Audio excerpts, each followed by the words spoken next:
دلوقتي معانا وقفة حرب مثيرة على آخر نفس، وقفة على آخر هجمتين، مين اللي هيمسح هو اللي هيساعد كيلانو يصعد لنصف النهائي. فاضل له ضربة واحدة وقدر إن هو يمسح التصميم، لسه قدامه 28 ثانية وهيقدر إن هو يمسح التصميم بكل سهولة، وبكده كيلانو يتأهل لمنتصف النهائي. السلام عليكم، ازيكم يا شباب؟ معاكم زين المصري من قناة مصراوي جيمنج، والنهارده بنكمل مع بعض بطولة ال20,000 دولار في ربع النهائي بين فريقين قويين جدا، أولهم الترايب جيمنج وكلاش شامس. هنبتدي أول حاجة بهجمة للترايب جيمنج، بس قبل ما نكمل ما تنساش تعمل لايك وتشترك في القناة وتفعل زرار الجرس عشان يوصلك كل جديد، وتقول لي ايه رأيك في السلسلة دي، نكمل فيها ولا لأ. ويلا بينا على الفيديو.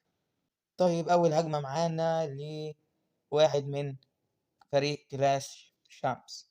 ماشي، أول حاجة هو بيستخدم استراتيجية اللافا والبالونات مع الملكة الماشية. نزل بواحد من الهيلر على من الهيلرات وواحد من البالونات علشان يطلع ايه فخاخ ويحفظ ايه الملكة بتاعته والهيلرات. زي ما انت شايف بينضف الملكة، عايزة تخش تاخد له مدفعية النسر، وهتقدر ان هي تاخدها بكل سهولة. طبعا بينضف من الناحية التانية باستخدام بعض الجنود بتاعة التنظيف. نزل بواحد من البالونات علشان يطلع عليه الافخاخ، وزي ما انت شايف طلع على الملكة واضطر ان هو يستعمل خاصيتها بدري تقريبا، ونزل بواحد مفجر اسوار علشان يفتح لها السور، لكن برضه ما قدرش ان هو يفتح لها السور. تمام، لسه محافظ على الملكه بتاعته، وادي واحد سور وحط لها واحد غضب واحد مفجر سور. تمام، الملكه هتخش جوه، تقدر تقضي على الاثنين مالتي انفيرنو اللي هنا بكل سهوله. ماشي، لكن المالتي انفيرنو مسك له في الهيلارات بتاعته. تمام، طلع عليه الدعم اللي هو المينيون الخارق، حط واحده سم، نزل بالملك من على شمال او يمين التصميم علشان ينظف الجنود اللي هنا. زي ما انت شايف الملكه قدرت تاخد الاثنين مالتي انفيرنو. الملك ماشي بشكل كويس، نزل بالبالونات والامر وفعل خاصيه الامر بسرعه، حط واحده غضب علشان يقدر ياخد التاون هول بكل سهوله ويقدر يحفظ البالونات بتاعته، ولكن ما قدرش. قدر ان هو ياخد التاون هول. تمام، زي ما انت شايف قدر ان هو ياخد جزء كبير جدا من التصميم، بدا يوزع اللافا والبالونات. نزل بالبطله من على يمين التصميم، الملك لسه عايش بس مات والعنقاء بتكمل بداله. البطله هتقدر تاخد له الاسكاتر بكل سهوله. زي ما انت شايف الملكه مكمله، طلع عليها سكرودونات بس هتقدر تقضي عليهم بكل سهوله. نزل بجنود التنظيف في كل حته. هل يا ترى هيقدر يمسح؟ فاضل له دقيقه واحده على المسح، يا ترى هيقدر يمسح ولا لا؟ لسه المنليس عامل له مشاكل كتير، وزي ما انت شايف كل البالونات بتاعته اتبخرت. البطله لسه عايشه وداخله على المنليس، الملكه بتاعته ماتت، العنقاء كمان هتموت والبطله لسه عايشه، والحيوان بتاعها لسه عايش. يا ترى هيقدر يقدر على التصميم؟ قدرت تقضي على المنليس ولسه عايشه. زي ما انت شايف جنود التنظيف كتير، يا ترى يقدر يمسح ولا لا؟ كاسترو من كلان كلاش شمس. تمام، الوقت جنود التنظيف كتير، يا ترى يقدر يمسح ولا لا؟ وقدر ان هو يقدر يمسح تصميم كرونوس من ترايب جيمنج بكل سهوله. تاني هجمه لكرونوس من ترايب جيمنج ضد بالا او تريم بالا من كلاش شامس. زي ما انت شايف كاسترو قام بهجمه خرافيه وقدر ان هو يمسح على اخر الوقت. ودلوقتي كرونوس هيستخدم برضو استراتيجيه السوبر هوج رايدر اللي بقت منتشره قوي في التاون هول 15، وبدات ان هي الناس تستعملها كتير من ساعه لما نزل السوبر هوج رايدر. طبعا الملكه الماشيه الاله بتاعته انفتحت بدري تقريبا، او مش عارف، هو كان عايزها تنزل على السكاتر. يا ترى هيقدر يقضي على السكاتر ولا لا؟ هو دلوقتي عايز ياخد الملك والمالتي انفيرنو والتاون هول باستخدام الملكه الماشيه بتاعته. يا ترى يقدر يعمل اللي هو عايزه ولا لا؟ تمام، دلوقتي الملكه بتدي له على الدعم، وهتقدر بكل سهوله تقضي على الدعم. هو تقريبا حط القفز في مكان غلط خالص، صح كده؟ هو كده ما استفادش بالقفز، ودي الغلطه الوحيده اللي ممكن تكلفه الهجمه تقريبا. حط واحد اخفاء علشان يقدر يحافظ على الملكه بتاعته. زي ما انت شايف القفز اتحط في مكان غلط خالص. حظه لو الملكه راحت شمال ودخلت للتاون هول. فعلا الملكة راحت شمال وشكلها كده هتخش التاون هول. مش عارف، الملكة هتاخد له التاون هول بكل سهولة. هو تقريبا ما كانش عايز الملكة تخش لجوه، هو كان حاطط القفز علشان تاخد هي التاون هول. نزل بالملك ونزل بالسوبر هوج رايدر ونزل بالامر في الوضعية الأرضية ورا السوبر هوج رايدر. زي ما انت شايف الملكة قدرت تاخد التاون هول، والملك هياخد له المالتي انفيرنو اللي هنا بكل سهولة. الملكة بتاعته لسه عايشة، عمالة تنضف له بجنب من التصميم، والملك بينضف له بجنب واستعمل خاصية الملك، وهيقدر ان هو ينضف له جزء كبير بس ما دخلوش ناحية المالتي انفيرنو. لسه الملك بتاعه عايش، والجنود في منتصف التصميم عمالة تقتله دلوقتي على المنليس. وزي ما انت شايف طلع عليه فخاخ وسكلتونات وعمال ينضف لهم. زي ما انت شايف برضو الملكه لسه بخاصيتها، يا ترى هيقدر يمسح ولا لا؟ فاضل دقيقه كامله، واضطر ان هو يجمد هنا على المالتي انفيرنو علشان يحافظ على الجنوب بتاعته. البطله قايمه بشغل كويس جدا، الجنوب بتاعته اصلا اتبخرت، ما بقالوش اي حاجه. وزي ما انت شايف بقى له كميه السكاتر ده عامل له مشاكل. المفروض يستعمل طاقه الملكه دلوقتي، استعملها فعلا وقدر برضو ان هو يمسح التصميم بكل سهوله. فاضل له 36 ثانيه مخزن، وادي هنا فاضل له اخر مبنى اللي هو معسكر التدريب، كميه جنود كتيره. كرونوس من كلان ترايب جيمنج بيمسح بكل سهوله. نخش على الهجمه اللي بعدها. طيب زي ما انتم شايفين يا شباب الهجمة التانية من لكلا الشمس من دريم بالا ما قدرش إن هو يمسح وخد نسبة 92%. ونخش على الهجمة اللي بعدها لترايب جيمنج. الهجمة التانية لكلان ترايب جيمنج من يويو اللي فاجئنا المرة اللي فاتت باستخدام اللافا لون، والمرة دي معاه السوبر هوج رايدر هيستخدمه في التاون هول 15. زي ما أنت شايف نزل بالآلة بشكل كويس أوي. هو تقريبًا فيها إيه، كانت فيها ييتي وبالونات. قدر ياخد جزء من التصميم بس ما قدرش ياخد التاون هول. لو كان ده مقصده يا ترى هيقدر يمسح والّا لأ. نزل بالملكة طبعًا فوق تمام، ونزل بجنود تنضيف. نزل بالملك على يمين الملكة عشان يخلّي الملكة تخش جوّه للتاون هول تمام. الملكة طلع عليها الدعم فقدرت إن هي تقضي عليه وقضت على الملك بتاع الخصم بكل سهولة. وزي ما أنت شايف سيدة الأبطال دي ماتت تمام، بس الملكة لسه عايشة تقضي على اسمه ده تمام. الملكة دخلت لجوّه لمنتصف التصميم زي ما هو كان عايز. نزّل واحد عملاق علشان يحافظ على حياة الملكة، نزّل سكيلدونات علشان تكبّر الملكة ويقدر إن هو يحافظ عليها لآخر الهجمة. زي ما أنت شايف العملاق طبعًا كل الدفاعات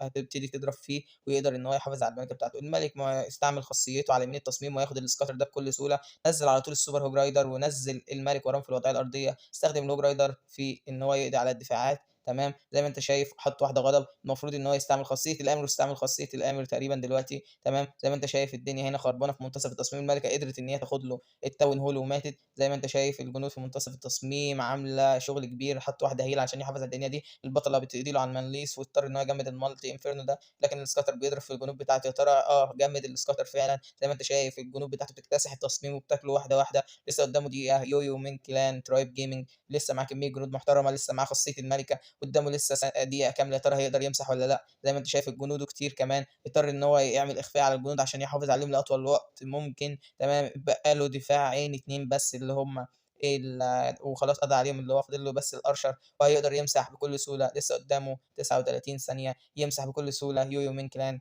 كلاش ترايب جيم. الهجمة التالتة لكلان كلاش شمس تخلص بنجمتين وتقريبًا 80%. ونخش على الهجمة اللي بعدها.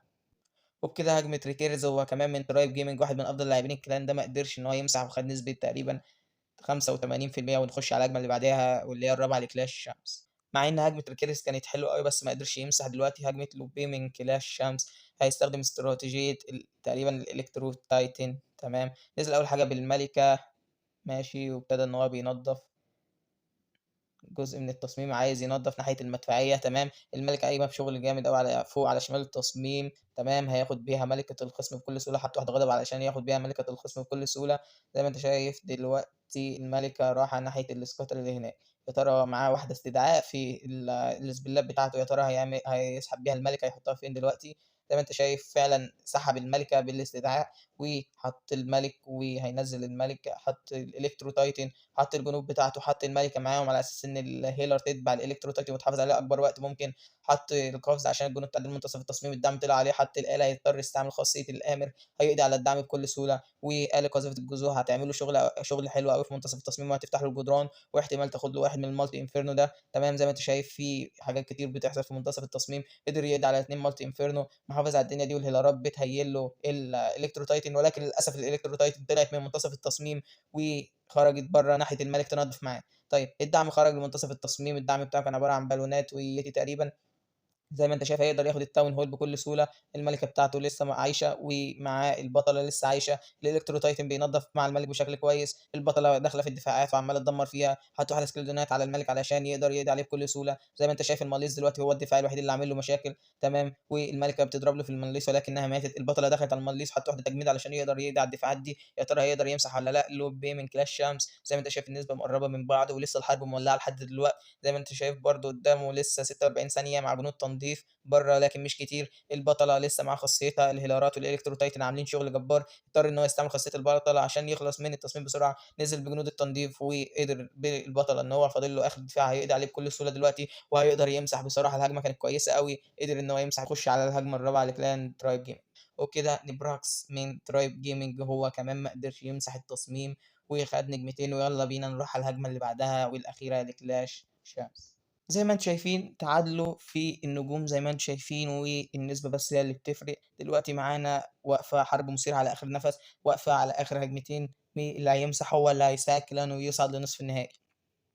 نبتدي بهجمة أول حاجة لكلاش شمس نهو والّا مش عارف ده اسم إيه يا جدعان، اللي عارف اسمه. دلوقتي نزل بالبات والspell بتاع الخفاش عشان يقضي على الMulti Inferno والإكسبو اللي هنا ده، تمام، وقدر إن هو يقضي عليهم بكل سهولة، تمام. في العادة بنشوف الناس بتهجم بيهم علشان تاخد الدعم وواحد من الMulti Inferno، تمام. نزل بالمَلِكة ونزل قدامه بواحد عملاق علشان يحافظ عليها، بينضّف للمَلِكة على أساس إن هي تخش لناحية المدفعية وتقدر تاخد المدفعية بكل سهولة.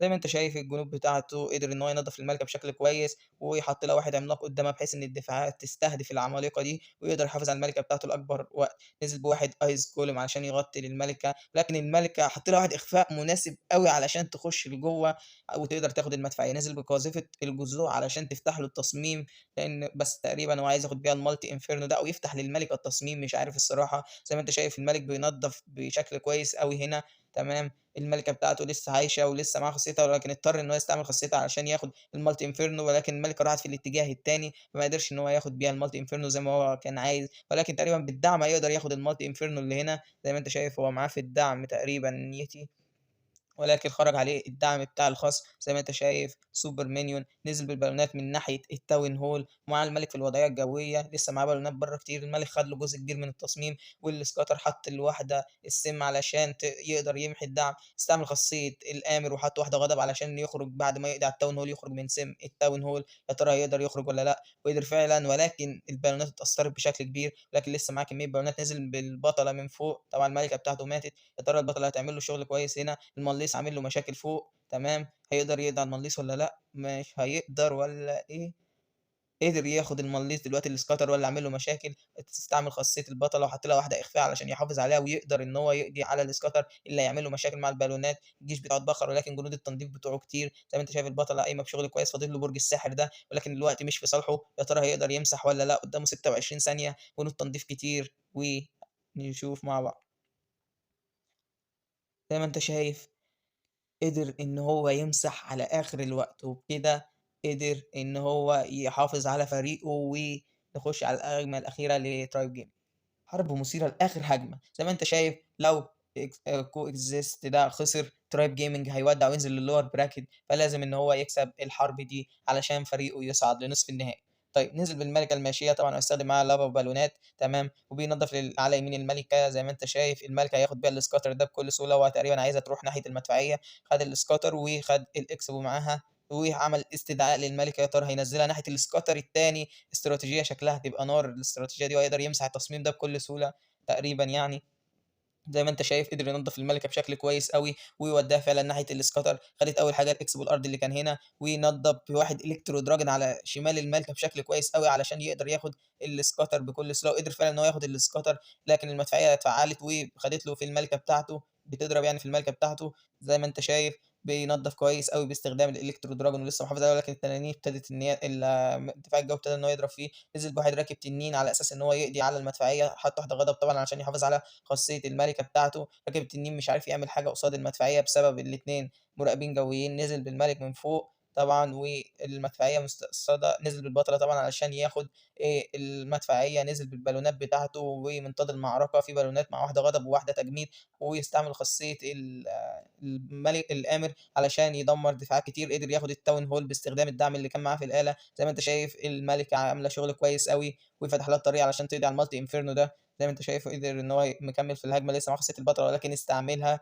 تمام، مع جنود تنضيف برّه. يا ترى البطلة المَلِكة هتقدر تاخد له الMulti Inferno اللي عامل له مشاكل في منتصف التصميم ده. حط واحدة إخفاء على البطلة عشان تاخد له المليس، لإنه شكله عامل له مشاكل كبيرة أوي في منتصف التصميم. البطلة خدت له المليس والمَلِكة خدت له الMulti Inferno. كده اللي واقف قدّامه في الهجمة دي الMulti Inferno التاني اللي البناء دلوقتي بيهيّله تاني. زي ما أنت شايف البالونات قليّلة وقدّامه 36 ثانية، والبالونات بتاعته فقدها، ودلوقتي الأمل بتاعه فاضل له ضربة واحدة وقدر إن هو يمسح التصميم. لسه قدّامه 28 ثانية وهيقدر إن هو يمسح التصميم بكل سهولة، وبكده كلانه يتأهّل لمنتصف النهائي بسبب الهجمة الأخيرة. بصراحة حرب مثيرة لآخر نَفَس، وبكده يكون الفيديو خلص وTribe Gaming صعدت. أتمنى يكون الفيديو عجبكم وأشوفكم الفيديو الجاي. سلام.